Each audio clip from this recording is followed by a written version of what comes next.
तारीख थी 16 अप्रैल 2024।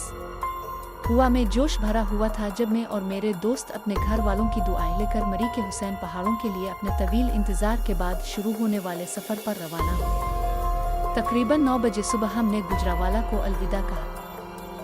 हमारा सफर गुजरावाला से 10 बजे शुरू हुआ। हमने रावलपिंडी तक 5 घंटे की हमवार ड्राइव की तवक्को की थी, जो मरी का दरवाज़ा है।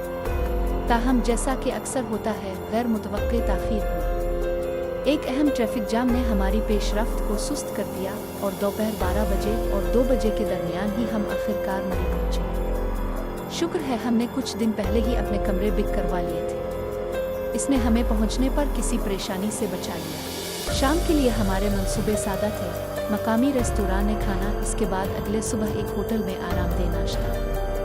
राजिया और मैं तैयार हो गए मरी का अपना तजर्बा शुरू करने के लिए बेताब। हमारा अगला कदम ईमान और मुस्कान को उनके कमरे से लाना था, लेकिन उनके दरवाजे पर दस्तक देने से पहले ही मेरा फ़ोन बजा। ये मुस्कान थी। इसने हमें बताया कि उन्हें अभी एक गैर मुतवक्के दावत मिली है।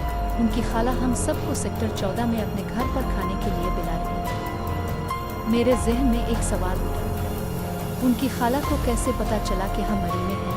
मुस्कान ने वजाहत की कि उनकी खाला ने इस दिन पहले मेरे दादा जान से बात की थी और उन्होंने हमारे सफ़र का जिक्र किया था। हमें 8 बजे से पहले वहां पहुंचने के लिए कहा गया था। दावत कबूल करने के बाद हम सब दोबारा गाड़ी में सवार हो गए। अब हमारी मंजिल सेक्टर 14 थी। ताहम जल्द ही हमें एहसास हुआ कि हम अनजान इलाके में जा रहे हैं। रास्ता गैर मानूस था और हमारी मायूसी की कोई हद न रही जब गूगल मैप्स भी हमें गलत रास्ते पर ले जा रहा था।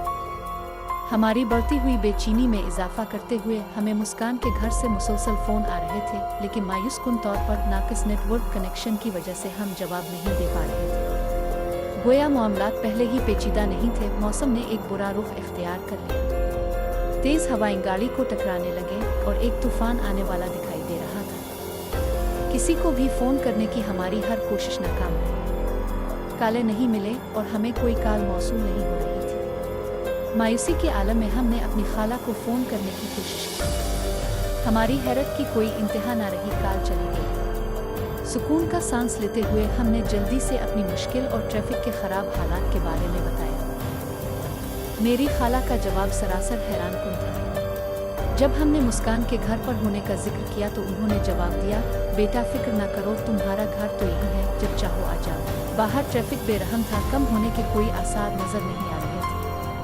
हम अपनी गाड़ी में फंसे रहे, तेज बारिश और गरज चमक के तूफान को बर्दाश्त करते थे। आखिरकार जो अबदियत की तरह महसूस हुआ, 3 तवील घंटे ट्रैफिक हरकत करने लगा। रात के 1:30 बजे के करीब हमने आखिरकार दोबारा गाड़ी चलाना शुरू की। हमारे फ़ोन मुस्कान के घर से मुसलसल मिसकॉलों से बजते रहे, लेकिन हम अभी भी मुकम्मल तौर पर खोए हुए थे। सेक्टर 14 के रास्ते का कोई वाज़े अंदाज़ा नहीं था। कोई और चारा ना पाकर हमने बमुश्किल नजर आने वाले सड़क के किनारे लगे हुए इशारों पर भरोसा किया और आखिरकार खुद को सेक्टर 14 में दाखिल पाया। ताहम इसने हमें एक वीरान रेतीले इलाके में पहुंचा दिया। हमें मखसूस गिल्ली या फ्लैट नंबर के बारे में कोई मालूमात नहीं थी और हमारी बढ़ती हुई तशवीश में इजाफा करते हुए मेरी खाला ने भी फ़ोन उठाना बंद कर दिया था। एक लामुतनाही तलाश के बाद चंद लोगों से जो हमें मिले उनसे पूछ-गुछ करते हुए हम आखिरकार अपनी मंजिल पर पहुंच गए।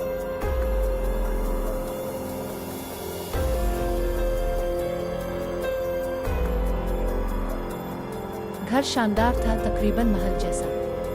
ताहम यह गैर मामूली तौर पर बड़ी तादाद में गमगीन नजर आने वाले लोगों से भरा हुआ था, जैसे कोई सानिहा रूनुमा हुआ। परेशान कुन माहौल के बावजूद जो खाना मेज़ पर लगा था वो नाकाबिल यकीन हद तक लजीज था, तकरीबन आसमानी। फिर भी एक अजीब बेचैनी मुझ पर छा गई। इतने लजीज खाने से मरने के इम्कान के बारे में एक परेशान कुन ख्याल। जैसे जैसे शाम ढलती गई लोग खामोशी से जाने लगे। मेरी तवज्जो इस पुरअसरार खाला की तरफ मबजूल हुई। जब मैंने उनके बारे में पूछा तो अमले ने माजरत के साथ बताया कि वो किसी के जनाजे में गई हुई है। ये काफ़ी हैरान कुन बात थी, क्योंकि दावत तो उन्होंने दी थी। एक और अजीब बात जिसने मुझे चौंका दिया, खाला ज़ाहिरना इस बड़े घर में अकेली रहती थी, सिर्फ मुलाज़मीन उनके साथ। ये एक अजीब तन्हाई लेकिन शानदार वजूद था। हमें हमारे कमरे दिखाए गए। मुसलसल बारिश और देर रात होने की वजह से हमने अपनी वापसी मुलतवी करने और कुछ ज़रूरी आराम करने का फैसला किया।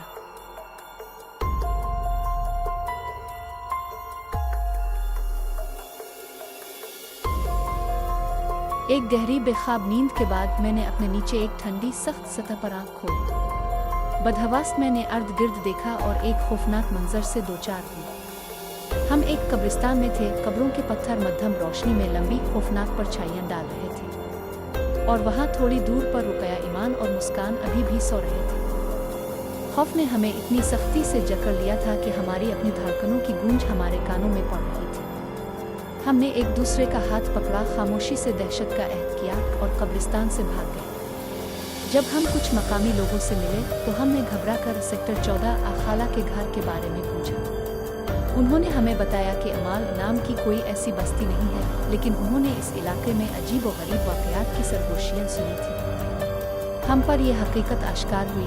हम किसी नाकाबिल फहम अपनी समझ से बालातर चीज़ में फंस गए थे। अपने खौफ के बावजूद हमारे चेहरों पर एक अजीब संजीदगी थी। इस अजीब सूरत हाल की अक्कासी हमारे फ़ोन मुसलसल कॉलों और पैगामात से बजते रहे, इस असरार की मुस्तकिल याद दहानी जिसमें हम फंसे हुए थे।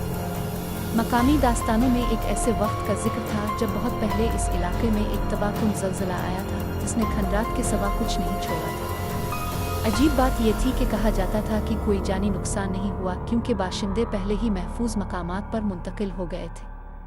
वक्त गुजरने के साथ मंजरनामा बदल गया। पुरानी बस्ती इस जगह में तब्दील हो गई जहां अब हम खुद को पाते हैं। खौफनाक इंकिशाफ के बावजूद हमारे पास इस कब्रिस्तान की पुरअसरार खामोशी में बाकी रात गुजारने के सिवा कोई चारा नहीं था। अगली सुबह मजीद परेशान कुन खबरें आईं। मुस्कान के घर वाले परेशानी से निढाल आखिरकार उससे राब्ता करने में कामयाब हो गए। फिर हमें दिल दहला देने वाली खबर मिली कि मुस्कान के दादा जान का इंतकाल हो गया है और इसे फौरी तौर पर घर वापस जाना था। एक सर्द खौफ उन पर तारी हो गया।